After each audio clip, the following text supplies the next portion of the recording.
My daughter told me not to come for Christmas. Her husband said the house would be too crowded.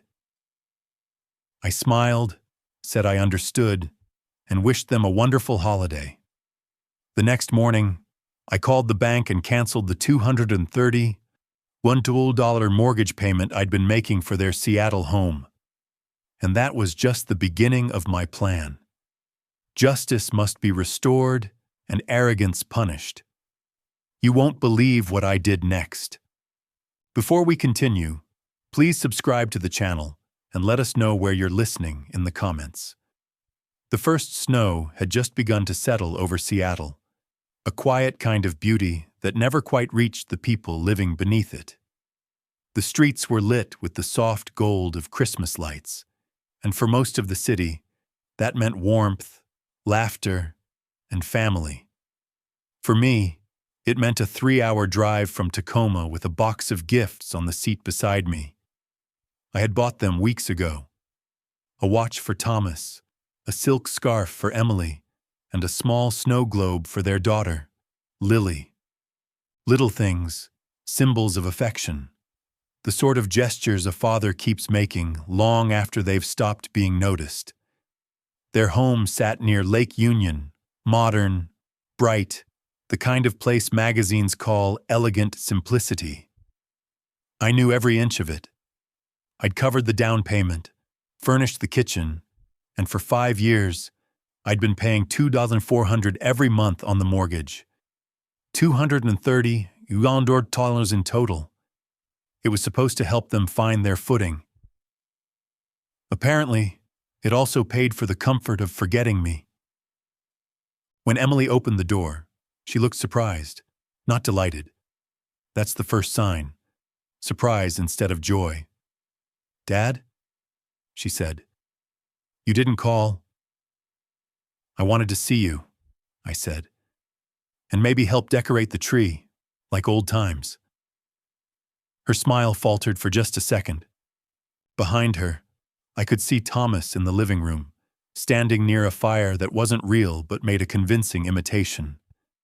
He had a glass of red wine, and that same cautious grin he'd worn since the day he met me. Polite, but only because he hadn't yet found a way to be otherwise. "Richard," he said, "didn't expect you today."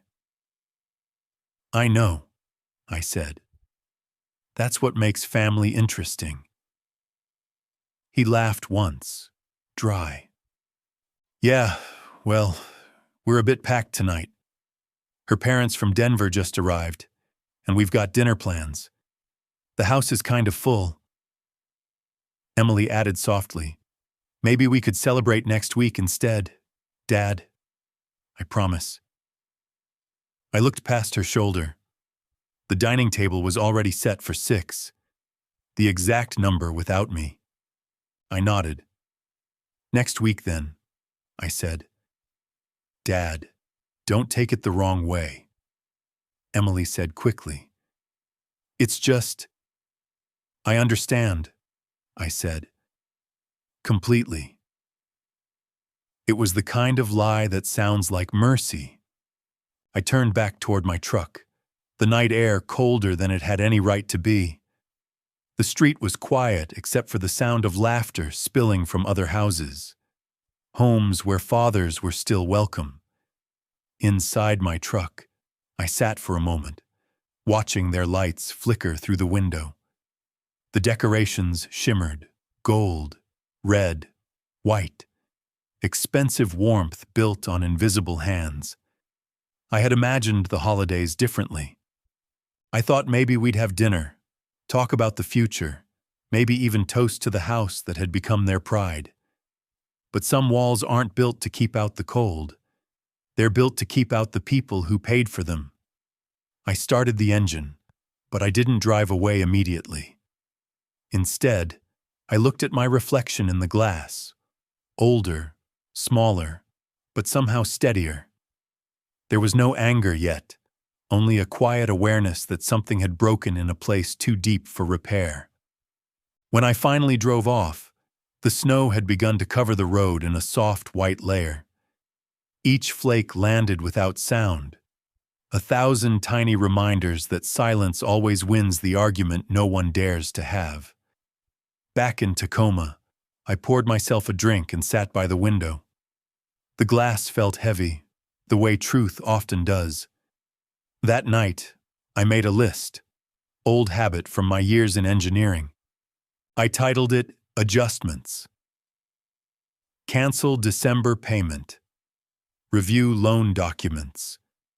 Reconsider boundaries. I stared at the third line the longest. Boundaries. That word used to sound like distance. Now it sounded like freedom. Outside, the snow kept falling, erasing tracks I hadn't realized I'd been following for years. And somewhere between the hum of the heater and the clink of the glass, a thought began to form. Quiet, cold, and perfectly balanced. It wasn't anger. It was clarity. The next morning, the phone rang while I was pouring coffee. I didn't expect it to be her, but it was. Emily's voice came through soft, rehearsed, the sound of someone trying to wrap guilt in politeness. "Dad, I just wanted to make sure you got home safe last night," she said. "I did," I replied. The roads were kind. Can't say the same for people. There was a pause. I could almost hear her swallow. "Dad, about yesterday.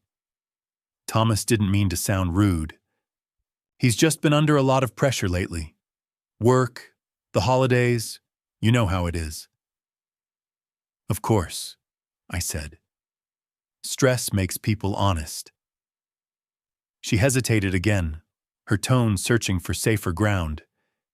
"He just thinks maybe you come across too strong sometimes. He worries it makes things uncomfortable."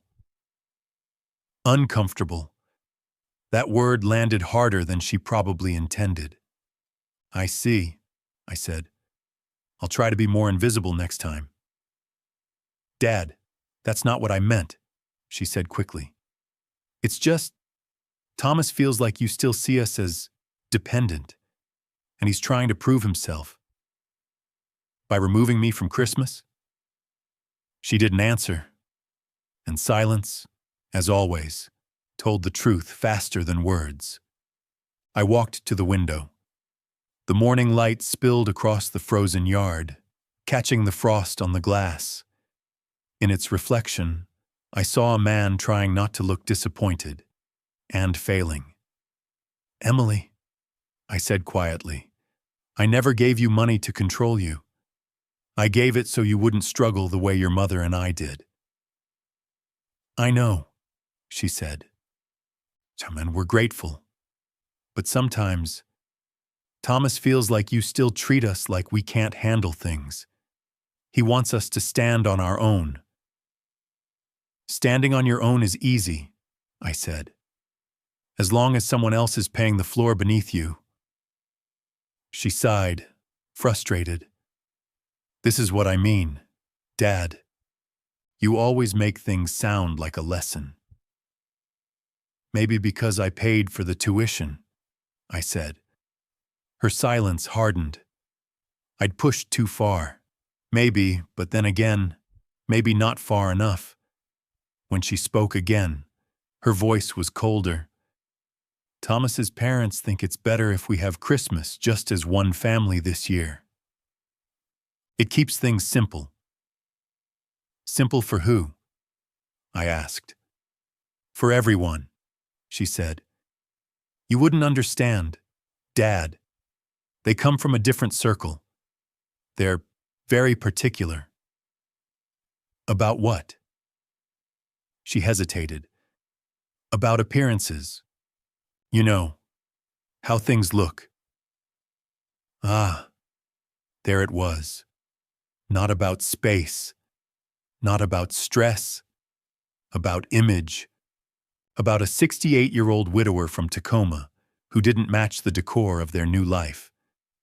"Emily," I said slowly, "your mother used to say kindness isn't a circle. It's a table. big enough for whoever shows up hungry.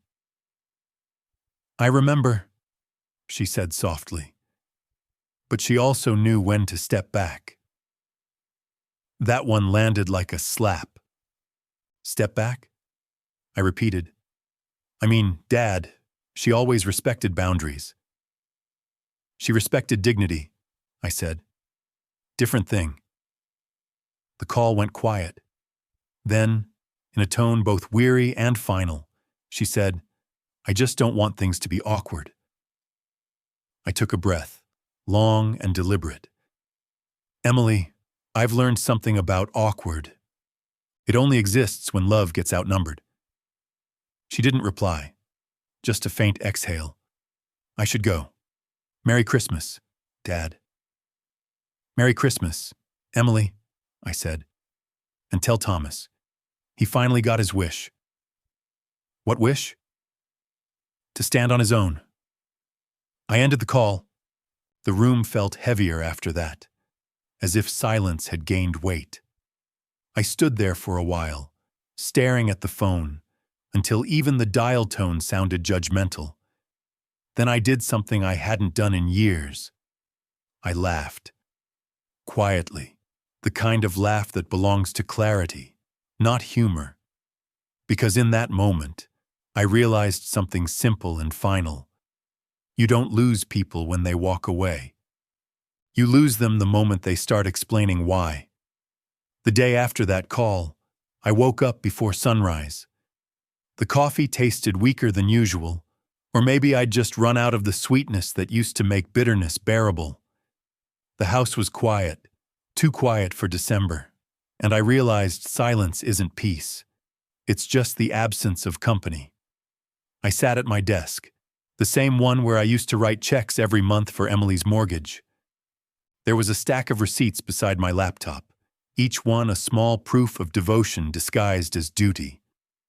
$230,000 over 5 years. Enough to buy them freedom, or at least the illusion of it. I opened my banking app, stared at the scheduled payment marked for December 20th. For a long moment, I just looked at it, not angry, not emotional, just aware. Then, like turning off a light, I canceled it. The screen flashed once, asked for confirmation. I pressed yes, and that was it.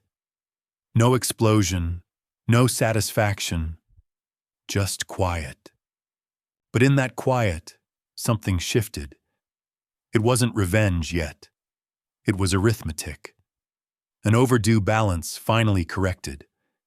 I leaned back, letting the morning light crawl across the room. It caught the photo on the shelf. Helen and I, Christmas of 1984, before things were complicated, before generosity became a currency that could bankrupt you. I picked up the frame, brushed the dust from her smile. You'd have told me to let it go, I said softly. But you also taught me that mercy is for those who regret. I set it down, finished my coffee, and got dressed. On the drive to the bank, the roads were half frozen, the kind that keep you honest with the wheel. The clerk at the branch recognized me, years of the same face, the same deposit slips. Morning, Mr. Hale, she said cheerfully. Here for your regular payment? I smiled faintly. Actually, to stop it. Her fingers hesitated over the keyboard. Excuse me? The mortgage transfer to Emily and Thomas Evans. I'm discontinuing it. Effective immediately. She blinked, professional but uncertain. Would you like me to note a reason? I thought for a moment. Financial mismanagement, I said. She typed it in without question. The sound of keys clicking felt almost ceremonial, like the final nails in a coffin that no longer needed flowers. When the transaction was complete, she printed the receipt and handed it to me. I folded it neatly, slipped it into my coat pocket, and said, "Thank you. You've been more considerate than most family lately." She gave an awkward smile, Happy holidays, Mr. Hale. They will be, I said, and walked out into the cold. The sky above Seattle was gray and wide, the kind of gray that doesn't promise snow, only honesty. I stood by the curb for a minute, watching my breath fog the air. Across the street, people carried wrapped gifts, their laughter bouncing off the windows of shops, still pretending that joy was on sale. I used to envy that noise. Now I understood it for what it was, background music for people who hadn't yet been tested. When I got back home, I placed the receipt on my desk and wrote one line across it in pen. Effective December 17th, debt forgiven, lesson pending. I folded it once, placed it beside the photo of Helen, and poured myself a small drink. It burned going down, but not as much as it used to. I raised the glass toward her picture and whispered, "Merry Christmas, my love. You'd like what's coming next." Then I sat back, listening to the hum of the heater, feeling the strange warmth of justice beginning to take shape. Not loud, not cruel, just patient. It didn't feel like revenge yet. It felt like gravity, inevitable, natural, and long overdue. It didn't take long. By noon the next day, my phone began buzzing with the kind of persistence that only guilt can generate. 5 missed calls from Emily. 3 from Thomas. I let them ring out. By the afternoon, the house was quiet again, the way it always is after a storm passes. But you can still smell the rain. Around 4, I heard a car door slam outside. Tires crunching against gravel. Then voices. Their voices. I stayed seated by the window, watching the reflection of my daughter and her husband approaching the door like two people who had forgotten what courtesy sounded like. Thomas knocked first. 3 sharp hits, confident, rehearsed. The kind of knock that assumes entry. "Dad, it's us," Emily called, her tone somewhere between fear and frustration. I didn't move. Another knock. Louder. "Richard, open the door," Thomas said, his politeness already cracking. I stood, walked slowly to the entryway, and opened it halfway. Cold air slipped through the gap, sharp and clean. "Afternoon," I said. Thomas's jaw was tight, his smile gone. "We need to talk." I figured, "Why did the bank call us this morning?" He demanded. "They said the automatic payment was canceled." "Because I canceled it," I said. He blinked, as if he hadn't prepared for honesty. "You can't just—" "I can," I said evenly. "It's my account, my money, my right." "That's not the point," he snapped. "We had an agreement." "No," I said. "You had a dependency. I had patience." Emily stepped forward, her eyes wide, her voice trembling. "Dad, please don't do this right before Christmas. We've got bills, Lily's gifts, the property taxes." "You'll manage," I said. Thomas wanted to stand on his own. I'm giving him the opportunity. She swallowed, her tone shifting from pleading to wounded. "We didn't mean to hurt you." "You succeeded anyway," I said softly. "Intent doesn't cancel consequence." Thomas exhaled sharply, stepping closer. "You're being unreasonable. This isn't just about money. It's about family." "Ah," I said. "Now it's about family." I stepped aside slightly, letting the door swing open wider. Funny how that word only comes up when there's a balance due. His face reddened. "You're punishing us." "No," I said. "I'm correcting an equation. Emily's eyes filled with tears.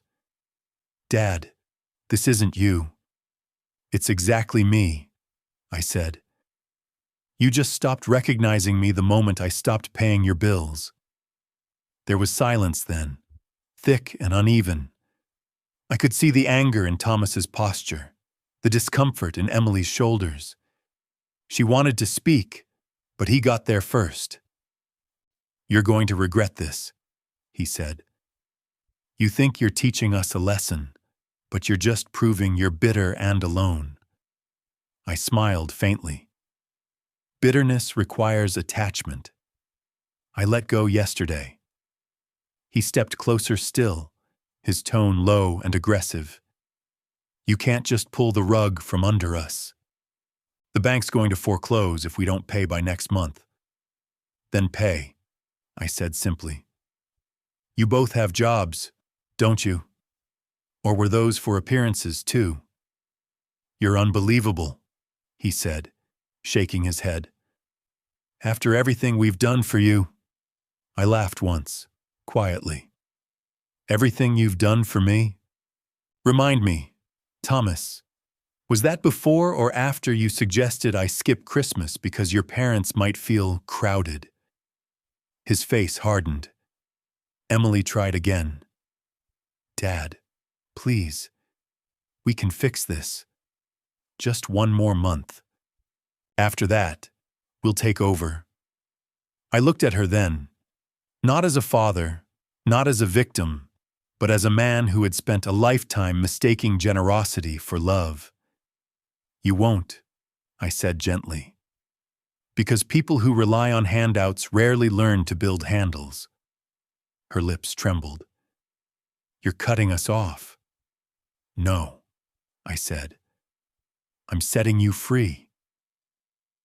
That's when Thomas lost the last of his restraint.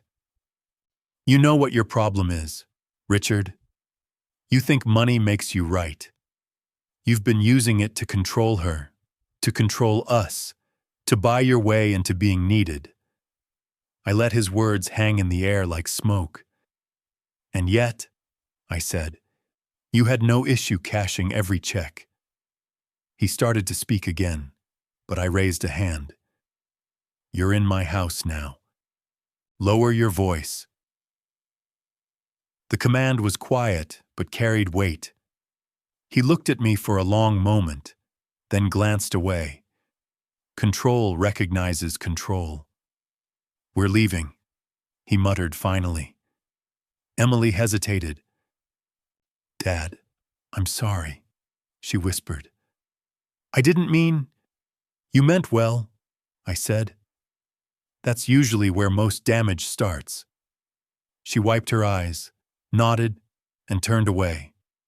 I watched them walk back to their car, Thomas storming ahead, Emily trailing behind, wiping at tears that probably wouldn't last past the next justification. When the door closed behind them, the silence returned, but it was different now. It wasn't empty. It was mine again.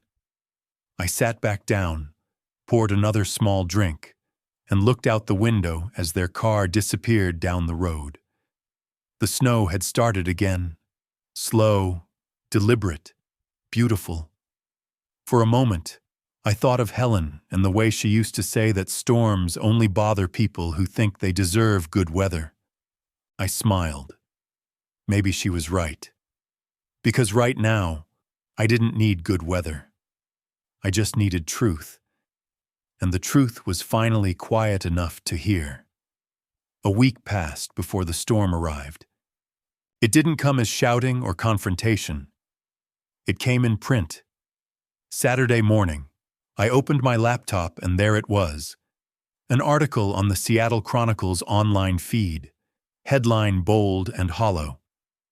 "Elderly man abandons family during holidays, leaves daughter's family stranded." The photo beneath it was of Emily and Thomas, standing on the porch of their home, faces angled just enough to look tragic but composed. The kind of image that sells sympathy. The article painted me as unstable, bitter, and controlling. a lonely widower whose financial manipulation had pushed his daughter and her husband to the brink. There was even a line about me struggling to accept aging and independence. I read it twice, slow, steady. I didn't slam the laptop. I didn't curse. I just sat there, letting the words soak into the quiet of my kitchen like ink into old wood. Then I laughed. It wasn't the kind of laugh that forgives. It was the kind that acknowledges precision. Because Thomas had finally made his move. He'd weaponized reputation. And in Seattle, that kind of warfare was far sharper than knives. I spent the rest of the morning printing the article, highlighting key sentences. Defamation dressed as pity. Victimhood crafted as PR. He thought he'd cornered me. He didn't realize I'd lived through boardrooms nastier than his ego. I called Rachel Moore, my attorney, the only person who had ever told me no without apology. She answered on the first ring. "Richard," she said, "it's been a while. You sound deliberate." Thomas Evans published a story through his friend at the Chronicle, I said. "It's defamatory, but I don't want it retracted yet." "You don't?" she asked. "No," I said. "I want it to breathe. Lies rot faster when they're aired out." Rachel was silent for a moment, then said, "Send me the link." "Already did," I said. "I'll need full copies of every payment you made to them, records, messages, and any correspondence showing support. You'll have them by noon." "Good," she said. "If they wanted attention, we'll give them the kind that comes with legal fees." I smiled. "Rachel, that's why I missed you." After the call, I poured myself another coffee, opened the filing cabinet, and began to gather history. Every deposit slip, every mortgage confirmation, every text from Emily thanking me for keeping them afloat. Each message, at the time, had felt like gratitude. Now, it read like evidence. By noon, the dining table was covered in paper, a map of trust misused. I scanned everything, organized folders on a drive labeled Case 12 and 24, Evans. Not because I intended to sue, not yet. I just wanted to be ready. Revenge, I've learned, doesn't need haste. It needs records. Around 3 in the afternoon, I received a call from an unknown number. I let it go to voicemail. 30 seconds later, the notification chimed. I pressed play. Thomas's voice, smooth, self-assured. "Richard, I hope you've seen the article by now. We didn't want it to go that way, but you forced our hand. Maybe this will help you see how your behavior looks from the outside. People are talking, and honestly, that's on you." I deleted the message, but the smile stayed. "People are talking," he'd said, as if gossip was justice. That night, I opened my notebook, the same one where I'd written adjustments weeks earlier. I added a new page titled Response Plan. Underneath, I wrote 4 bullet points. 1. Monitor all online mentions. 2. Contact legal counsel for PR containment. 3. Collect statements from third parties. Neighbors, former colleagues. 4. Prepare demonstration. I underlined that last one twice. I wasn't going to argue with Thomas in words. I was going to show him what truth looks like when it wears a suit. Sunday morning, I visited the local print shop. The clerk was young, efficient, curious in the way only people untouched by betrayal can be. "You sure you want 12 of these binders printed, sir?" he asked. "Full color, double-sided?" "Yes," I said. Each one needs to be perfect. Think of it as an early Christmas gift. He chuckled, printing away. By the time I left, I had 12 thick folders stacked neatly in a box labeled Evans Documentation. Each contained the same thing: a full financial history, timelines of support, text logs, and scanned receipts. 5 years of quiet generosity turned into a wall of proof. Back home, I placed one on the table and opened it. The pages gleamed under the light. Clean, organized, undeniable.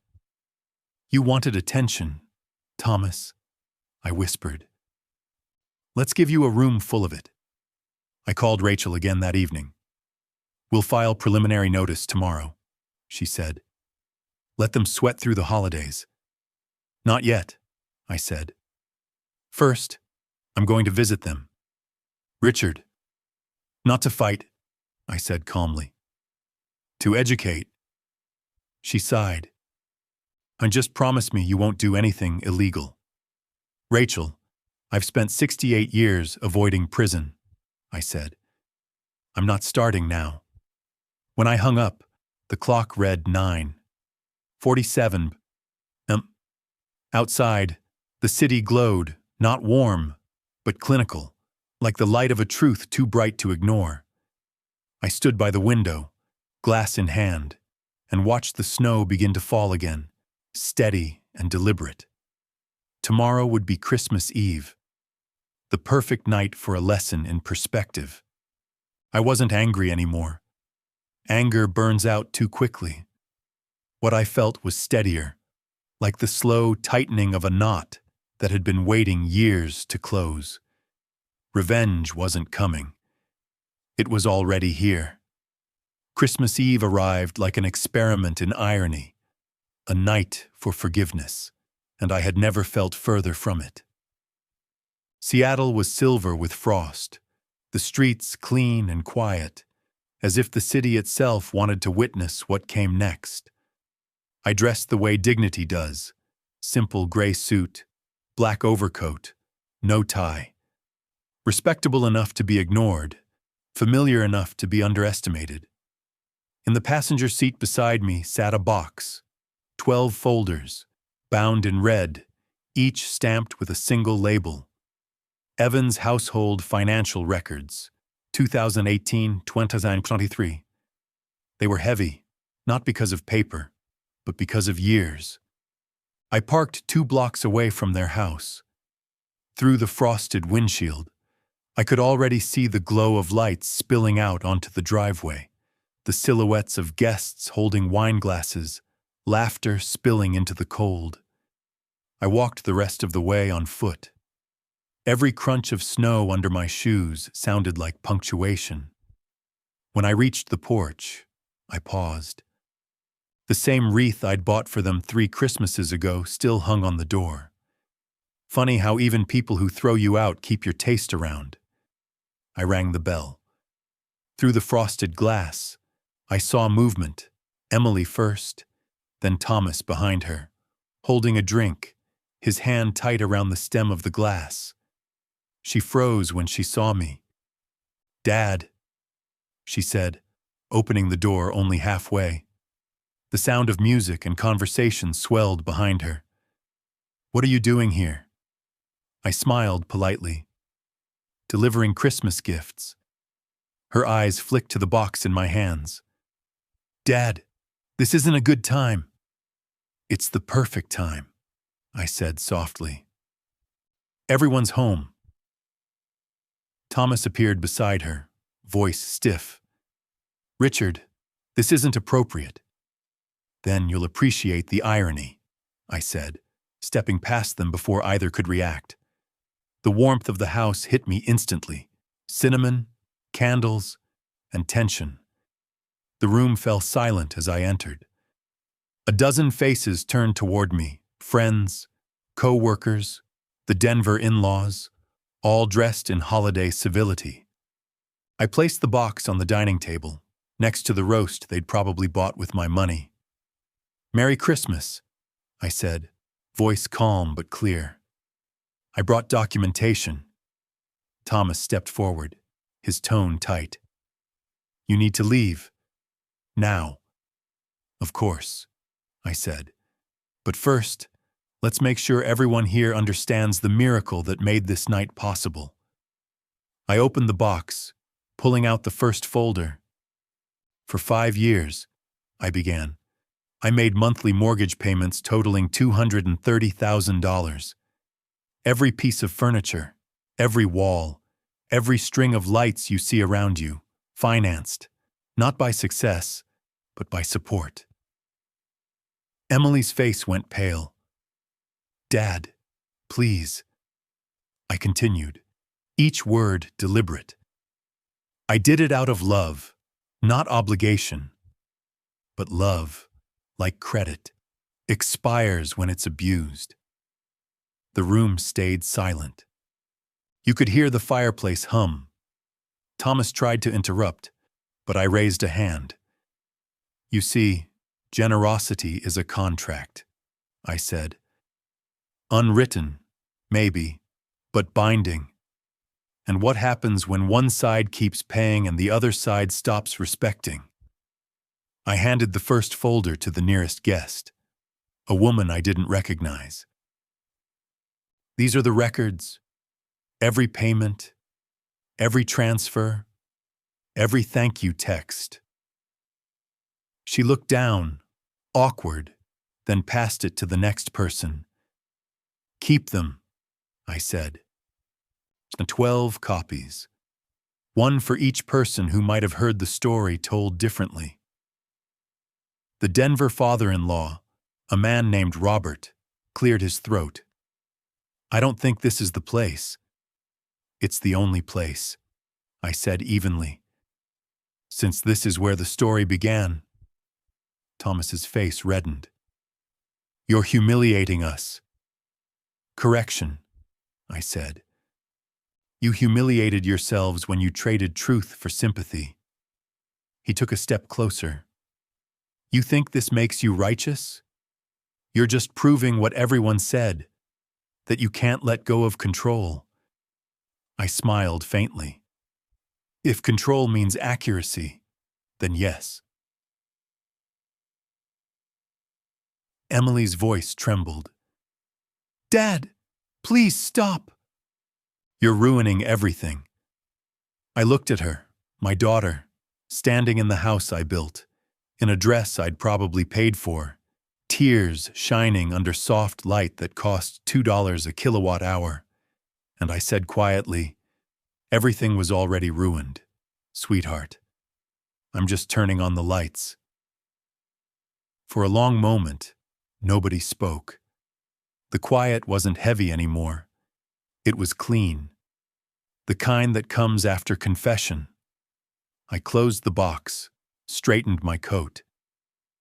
I'm not angry, I said, looking around the room. I just wanted to remind everyone here that stories have two sides. One costs money. The other costs integrity.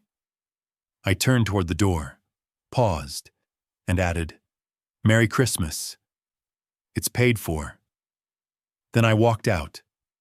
Behind me, I could hear murmurs, low voices, a few raised questions, the sound of social balance recalibrating.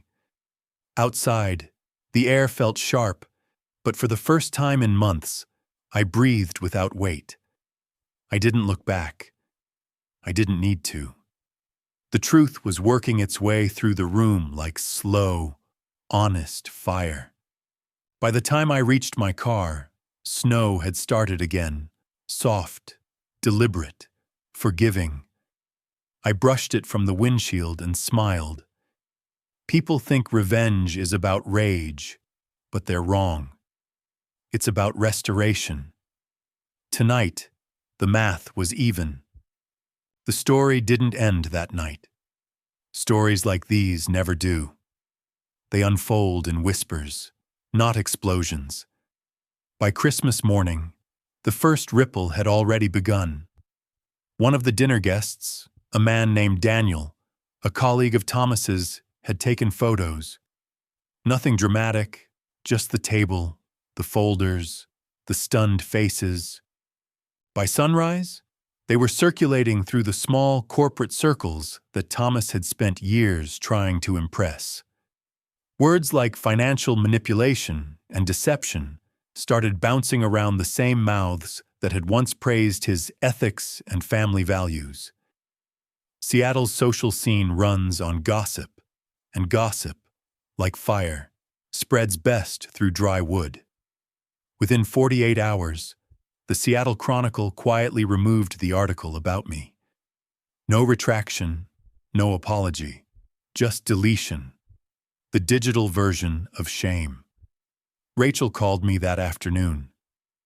"You've become radioactive," she said, not unkindly. Their PR team reached out this morning, asking if we'd consider a joint statement about misunderstanding. I sipped my coffee and smiled. Tell them I understand perfectly. And no. She chuckled softly. "Richard, I have to ask, you planned this, didn't you?" "No," I said. "I prepared. Planning is guessing. Preparation is math. Remind me never to cross you," she said. "You'd have to be worth the paperwork," I replied. Over the next few days, silence became my favorite companion. I stayed home, no news, no calls.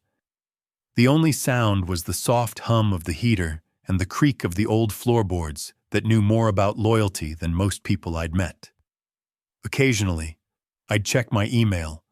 Dozens of unread messages from journalists, curious acquaintances, distant relatives who suddenly wanted to hear my side.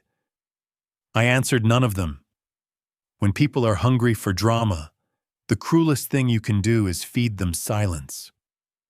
By New Year's Eve, Thomas's job was on probation pending review of professional conduct. Emily's social media had gone dark. Even the Denver in-laws, the ones too proud to share a table, had canceled their next visit. Publicly, they blamed stress. Privately, they blamed Thomas. I didn't have to say a word.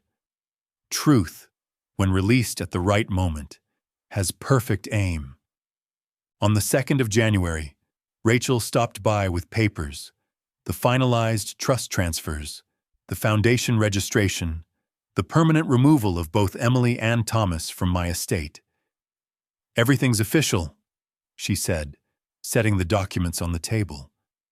"The Margaret Hale Foundation now owns the house, the assets, and your investments. You're untouchable." "Not untouchable," I said. "Just unavailable." She nodded. "And the donations?" "They start next week," I said. "Education grants, shelter support, reforestation, quiet things. No plaques." Rachel smiled faintly. "That's very you." I leaned back. "It's Helen, really. She used to say some trees don't need names to give shade." 3 weeks later, Thomas called. I didn't answer. He left a voicemail instead, the tone desperate, stripped of arrogance. "Richard, we need to talk. Things are falling apart. I made mistakes, okay? But Emily's suffering. The media twisted everything. Please, call me back." I didn't. I forwarded the message to Rachel for record keeping. At this point, everything was evidence, not for court, but for clarity. That night, Emily called. I did pick up. Her voice was smaller than I remembered. "Dad," she said softly, "you were right. About everything." "I wasn't right," I said. "I was careful." She was quiet for a moment. "Thomas is trying to fix things. He's meeting with lawyers. We might have to sell the house. It was never yours to keep, I said gently, only to learn from. I just wish it hadn't gone this far. So do I said. But distance is the tuition of respect. She didn't answer. I could hear her breathing, soft, uncertain, real. Dad, she whispered finally, do you still love me? Love doesn't cancel itself, I said. It just stops financing mistakes. She cried then. I didn't stop her. Some lessons can't be comforted. When the line went dead, I sat for a long time, staring at the snow outside my window. The city looked cleaner now, almost honest. By February, the world had moved on. It always does. The Chronicle ran new stories, new scandals. The names changed. The pattern didn't. But in one quiet corner of Seattle, I kept building what they couldn't destroy. The foundation was growing, slowly, invisibly, properly. Each time a grant was approved, I felt something inside me loosen. It wasn't revenge anymore. It was restitution. Late one evening, I opened my notebook again. On the last page, under response plan, I wrote the final line. Balance achieved. I closed it, placed it beside Helen's photo, and poured myself a drink. Justice, I thought, is best served in silence, not to prove a point, but to prove you can live without one. Outside, the snow began to fall again, quiet and deliberate. The same way I'd learned to be. It was late February when I decided to write her. Not because I wanted to reconcile. I'd already learned that reconciliation and repair aren't the same thing. But because some truths deserve a record. The house was quiet, the kind of quiet that stops feeling heavy once you realize it's the sound of peace. I sat at my desk, same pen, same handwriting that had once signed their mortgage payments. Funny symmetry, using it now to close the account that mattered most. I took a clean sheet of paper and started with her name. Emily. No dear, no sweetheart, no unnecessary grace before the meal. I wrote slowly. If you're reading this, it means I've stopped shouting, not because I ran out of anger, but because I finally ran out of audience. Silence, I've learned, is the only honest response to people who mistake kindness for weakness. I paused, took a sip of water, and continued. You and Thomas have learned how expensive pride can be. I don't blame you for wanting independence. I only blame myself for mistaking dependence for love. Your mother used to say that generosity becomes poison when it goes undigested. She was right. I gave you comfort, and you learned to confuse it for control. The pen moved steadily, no hesitation, no tremor. I want you to know that I'm not angry. Anger is a debt you keep paying long after the collector has stopped calling. I'm done paying. What you did wasn't betrayal, not really. It was just honesty delivered too late. You outgrew gratitude, and I outlived illusion. I looked out the window. Snow again. The season repeating itself like a refrain. Helen would have laughed at the timing. I smiled faintly, then kept writing. There's something you should understand about justice. It doesn't mean punishment. It means correction. Life corrected us both. You learned what happens when arrogance tries to cash checks that empathy used to sign. I learned that revenge doesn't need to hurt to work. It just needs to clarify. And I'm clear now. I folded the first page, started another. The foundation is running. The Margaret Hale Fund has already helped families that remind me of the one we used to be, back when gratitude wasn't negotiable. Every dollar that once held your roof now holds someone else's chance. I hope that makes you angry. Not because I want you to suffer, but because anger is what honesty sounds like before it learns to speak. The ink began to dry darker as I pressed harder. I'm not writing this to close the door, Emily. I'm writing it to put a lock on it, so it stops swinging open every time guilt gets lonely. You can knock someday, if you need to.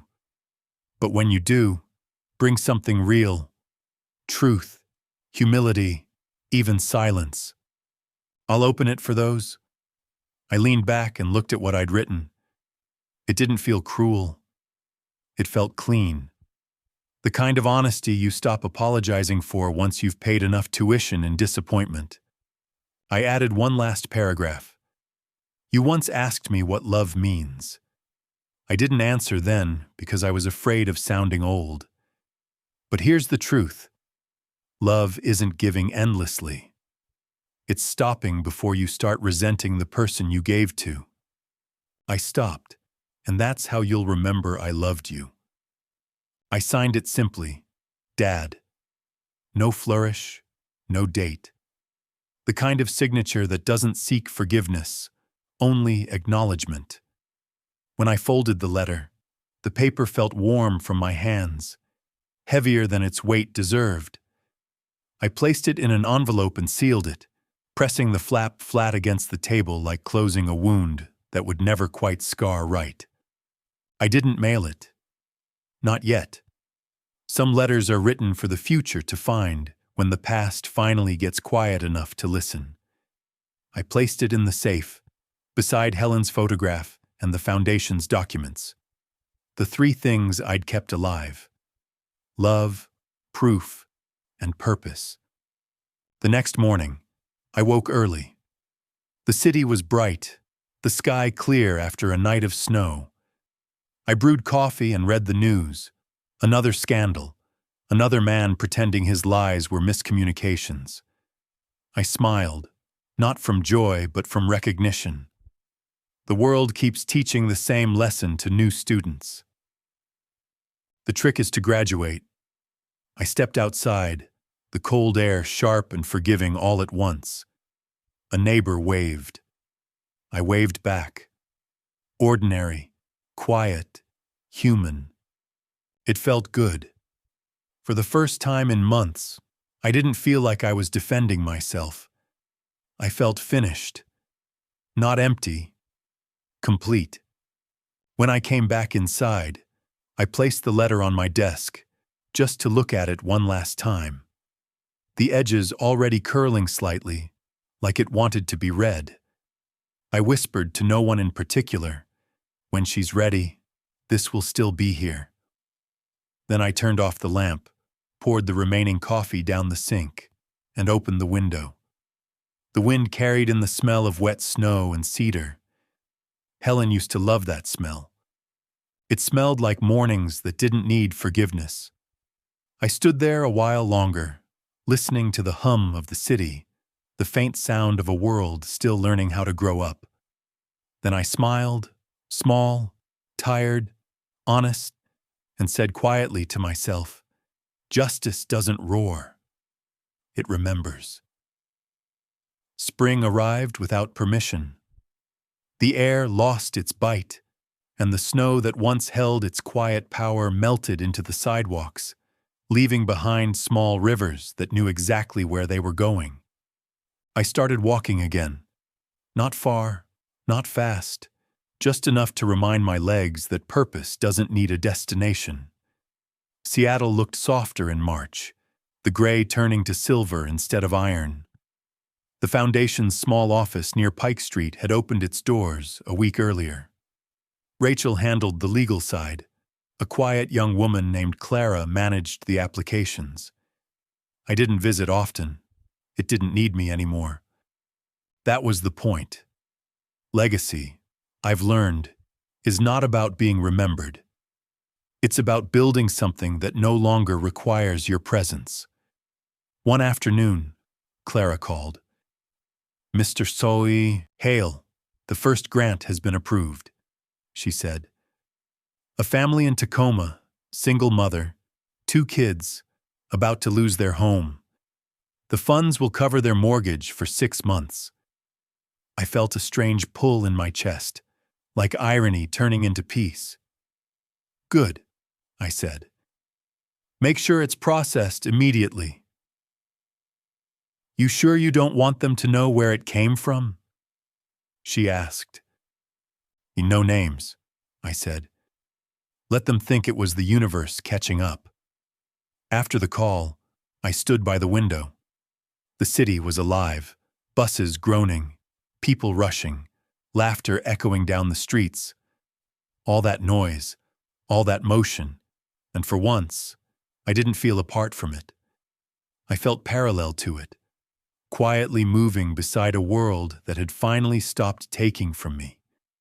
A week later, I drove down to Lakeview Park, a small patch of green near the water, where the foundation had helped fund new benches and trees.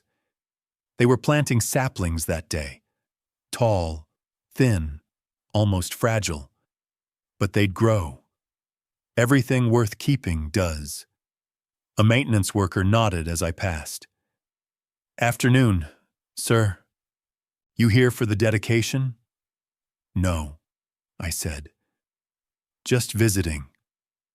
He smiled, not pushing.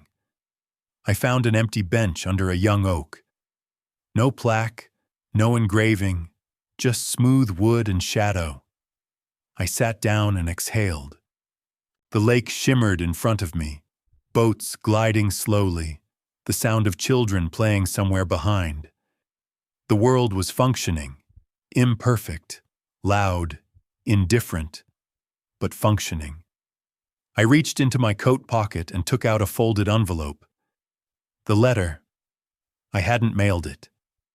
Still hadn't decided if I would. Maybe someday. Maybe never. I opened it, read the first few lines again. The ink had faded slightly, but the words still carried weight. Love isn't endless giving. It's stopping before resentment begins. I smiled.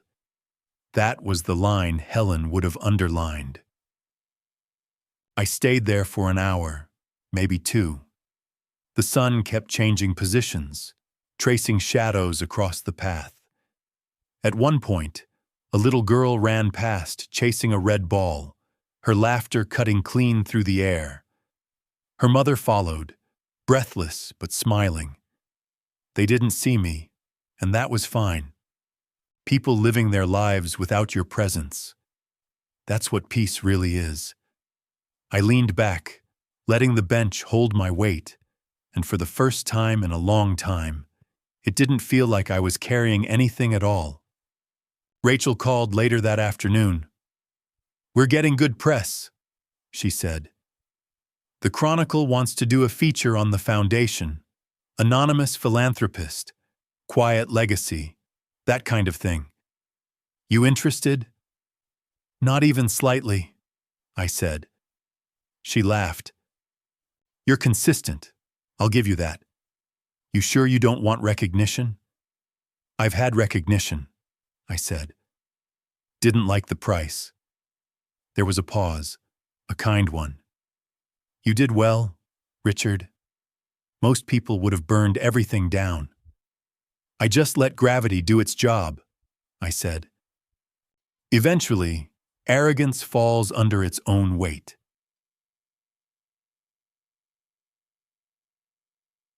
After the call, I walked back to the car, slower than before. My reflection in the window looked older, yes, but not smaller. Just finished, like a sentence that finally found its period. I drove home as the light faded, streets glowing orange under the evening lamps. Every now and then, I'd catch my mind wandering to Emily. I didn't know what she was doing, if she'd found work, if the silence between us still felt heavy, or if it had started to turn into air. I hoped it was air. That night, I cooked a simple dinner, something Helen used to make. Roasted vegetables, black coffee. I ate by the window, no music, No TV, just the city breathing outside. Somewhere between the second sip of coffee and the last light of dusk, I realized I wasn't waiting for anything anymore. Not an apology, not closure, not even forgiveness. I'd already had all three, just delivered by different means. Before heading to bed, I took one last walk down to the park. The lamps glowed along the path, soft and patient. I sat again on the same bench, now dusted lightly with dew. The lake was still, the trees barely moving. I rested my hands on the wood and said quietly, "You'll outlive me." That's how I know I did it right. The wind moved once, as if agreeing. In the distance, church bells began to ring, faint and slow. I listened to each chime fade into the dark until there was nothing left but silence. The good kind, the earned kind. Then I smiled, small and real. Justice had been served months ago. What remained now wasn't victory. It was balance. And balance, I've learned, is the quietest form of happiness.